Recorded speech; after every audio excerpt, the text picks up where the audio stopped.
and welcome, my fellow bread enthusiasts. You're listening to yet another enchanting episode of Breaking Bread. I'm your host, Rachel Parker, and today we're kneading our way through the fantastic maze of bread superstitions and folklore. We'll be unveiling how these crusty wonders have been part and parcel of some fantastic beliefs and evergreen traditions. Today, we'll see how bread, as humble as it may seem, has held significant sway in the realms of magic, luck, and spirituality, all throughout our culinary history. So get those hands floured and minds open as we embark on this delicious adventure.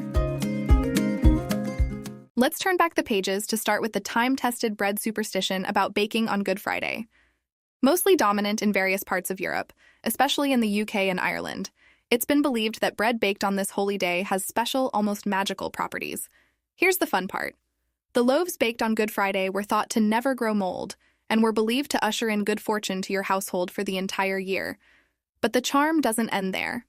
In certain traditions, these special loaves were even thought to have healing abilities. Can you imagine using a piece of bread, baked on a Good Friday, grated into your medicines, or given to someone feeling under the weather?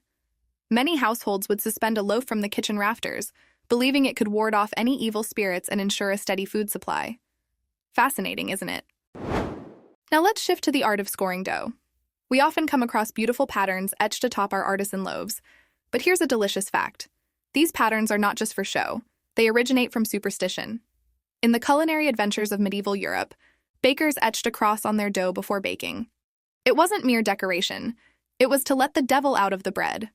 The cross, a potent symbol in Christianity, was said to guard the household from any evil spirits looking to nest in the bread as it leavened. Sweet history, don't you agree?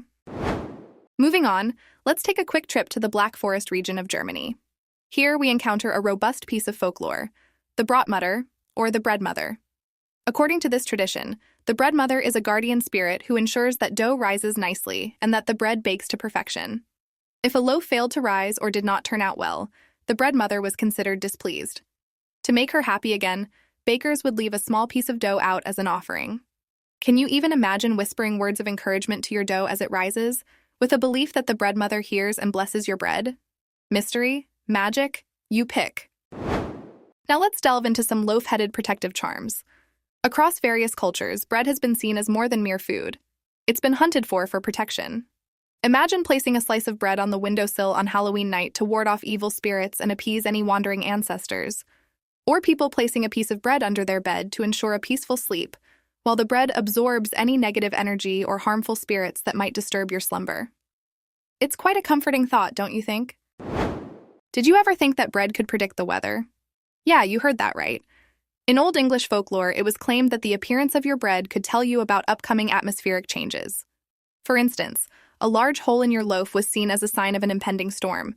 A particularly crunchy crust was said to predict rain, while a soft crust suggested clear weather ahead. Interesting, huh? Finally, let's look at the sweet bond between bread and marriage.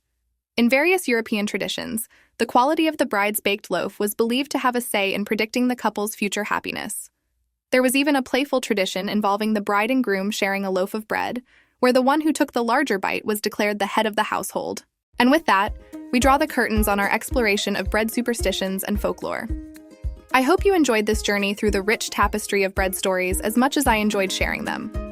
Bread is more than food. It's a part of our shared cultural heritage, deeply woven into our beliefs and traditions. Remember these tales next time you bake bread, and who knows, you might just get a sprinkle of magic dust in your kitchen. Thank you so much for traveling with me on this whimsical journey through bread lore. Don't forget to check our show notes for more tasty tidbits and resources. So go on, set those ovens blazing, keep the dough rising, and your hearts open to the magic that everyday bread holds. Until next time, this is Rachel Parker taking your leave. Stay tuned and happy baking.